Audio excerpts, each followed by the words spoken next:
Pengertian bank. Kata bank berasal dari bahasa Italia yaitu banca yang berarti bench, yaitu suatu bangku tempat duduk. Pada zaman pertengahan, pihak bankir Italia memberikan pinjaman-pinjaman dengan duduk di bangku-bangku di halaman pasar. Selanjutnya adalah usaha bank umum.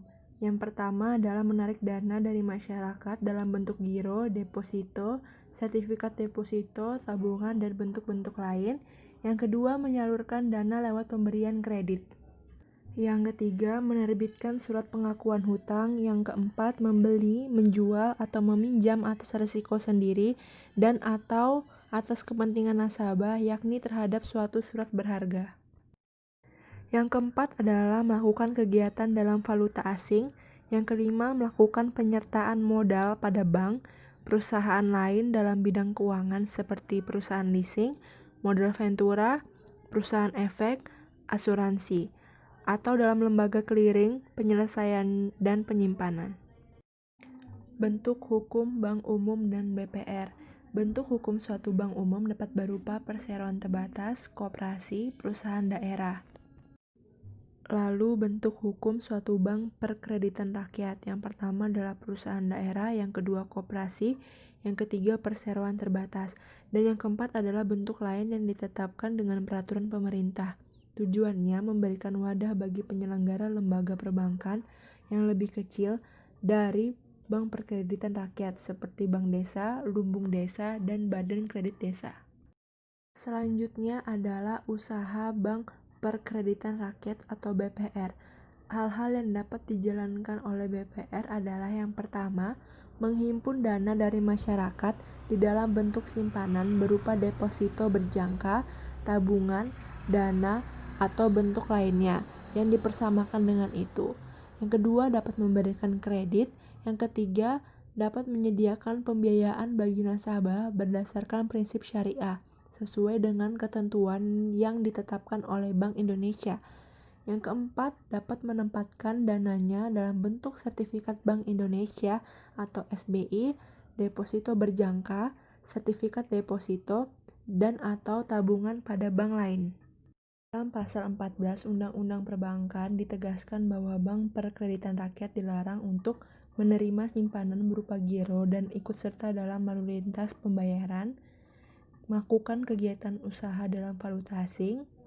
Larangan yang dimaksud dalam poin kedua ini tidak termasuk kegiatan tukar-menukar valuta asing atau money changer. Untuk melakukan usaha tukar-menukar valuta asing, bank perkreditan rakyat harus memenuhi ketentuan Bank Indonesia. Yang ketiga, melakukan penyertaan modal. Yang keempat, melakukan usaha perasuransian. Perbedaan bank umum dan BPR. Bank umum memberikan jasa dalam lalu lintas pembayaran, sedangkan BPR tidak memberikan jasa dalam lalu lintas pembayaran. Rahasia bank. Menurut pasal 30 ayat 3 dan pasal 33 Undang-Undang Perbankan, yang dimaksud dengan rahasia bank adalah segala sesuatu yang berhubungan dengan keterangan mengenai penyimpanan dan simpanannya, atau nasabah penyimpan dan simpanannya. Sanksi-sanksi hukum terhadap pelanggaran rahasia bank.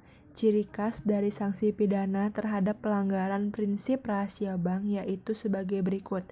Yang pertama, terdapat ancaman hukuman minimal di samping ancaman maksimal. Yang kedua, antara hukuman penjara dan hukuman denda bersifat kumulatif bukan alternatif. Yang ketiga, tidak ada korelasi antara berat ringannya ancaman hukuman penjara dengan hukuman denda. Prinsip hukum tentang bank berdasarkan syariah. Yang pertama, dasar hukum bank berdasarkan syariah. Undang-Undang Perbankan Nomor 7 Tahun 1992 Pasal 6 dan pasal yang ke-13 yang membuka kemungkinan bagi bank untuk melakukan kegiatan dengan prinsip bagi hasil dengan nasabahnya. Kegiatan pembiayaan bagi hasil tersebut kemudian diperluaskan dengan ketentuan dalam Undang-Undang Perbankan Nomor 10 Tahun 1998 yang memperluas menjadi kegiatan apapun dari bank berdasarkan syariat yang ditetapkan oleh Bank Indonesia. Yang kedua adalah dasar hukum berupa perjanjian. Yang ketiga, dasar hukum berupa syariat Islam. Contohnya adalah pembiayaan yang berdasarkan prinsip bagi hasil atau mudharabah. Yang kedua, pembiayaan yang berdasarkan prinsip penyertaan modal atau musyarakah. Yang ketiga, prinsip jual beli barang dengan memperoleh keuntungan atau murabahah. Yang keempat, pembiayaan barang modal berdasarkan prinsip sewa murni tanpa pilihan atau ijarah. Yang kelima, prinsip pemindahan kepemilikan atas barang yang disewa dari pihak bank oleh pihak lain atau ijarah wa iktinah.